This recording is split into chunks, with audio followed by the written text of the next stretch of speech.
एक समय की बात है। हरियाली पहाड़ियों के बीच एक शांत छोटे से गांव में एक मस्तीखोर बकरी रहती थी, जिसका नाम था गिल्ली। लेकिन गिल्ली कोई आम बकरी नहीं थी, वह पूरे गांव की सबसे ज्यादा लालची बकरी थी। वह जो भी चीज देखती, खा जाती, चाहे वह उसके लिए हो या नहीं। हर सुबह किसान गिल्ली के लिए भूसे और सब्जियों का स्वादिष्ट नाश्ता लाता था।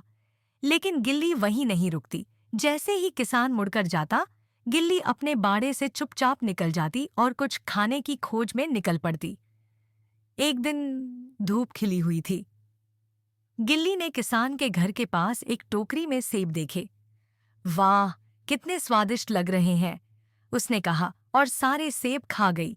बीज, डंठल, सब कुछ। फिर वह गांव की बेकरी की ओर चली गई। वहां बेकर ने अभी अभी गरम गरम ब्रेड खिड़की पर ठंडी होने रखी थी। मम, ताजा ब्रेड। गिल्ली ने अपनी जुबान चटखाई और सारे ब्रेड एक ही बार में खा गई। लेकिन वह यहीं नहीं रुकी। गिल्ली फूलों की दुकान पर दौड़ी और ढेर सारे ट्यूलिप के फूल खा गई। इतने भी बुरे नहीं थे, उसने कहा, लेकिन फिर उसे छींकें आने लगीं। इसके बाद उसने देखा कि कुछ बच्चे पार्क में पिकनिक मना रहे थे। उनके पास सैंडविच, फल और जूस थे। किसी के कुछ कहने से पहले ही गिल्ली ने सब कुछ खा लिया, यहाँ तक कि नैपकिन भी। उस रात गिल्ली अपने बाड़े में लेटी हुई थी। पेट बहुत भरा हुआ था। ओफ, मेरी तबीयत ठीक नहीं लग रही, वह कराहते हुए बोली। उसका पेट गुड़गुड़ाने और हिलने लगा, जैसे जेली हो। अगली सुबह डॉक्टर आया।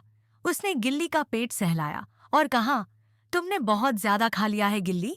अब 3 दिन तक आराम करो, सिर्फ पानी पियो और कोई भी स्नैक नहीं खाओ। गिल्ली उदास हो गई। उसे अपना स्वादिष्ट भूसा याद आया और उसे अकेले बाड़े में रहना अच्छा नहीं लग रहा था। उसने देखा कि बच्चे पिकनिक को लेकर दुखी हैं और बेकर भी अब उसे देखकर मुस्कुराता नहीं। चौथे दिन गिल्ली बेहतर महसूस कर रही थी। वह खड़ी हुई और लंबी अंगड़ाई ली। तभी उसके दिमाग में एक आइडिया आया। वह गांव के हर घर गई और वहां एक छोटा सा तोहफा छोड़ा, एक फूल जो उसने नहीं खाया था, एक प्यारी मुस्कान और एक हल्की बावां। वह बच्चों की पिकनिक टोकरी भी पार्क तक ले जाने में मदद करने लगी, बिना कुछ खाए। उस दिन के बाद से गिल्ली थोड़ी सी लालची तो रही, लेकिन अब वह खाने के लिए इंतजार करना और इजाजत लेना सीख गई थी। गांव वालों ने उसे माफ कर दिया और वह सबकी पसंदीदा और सुधरी हुई बकरी बन गई।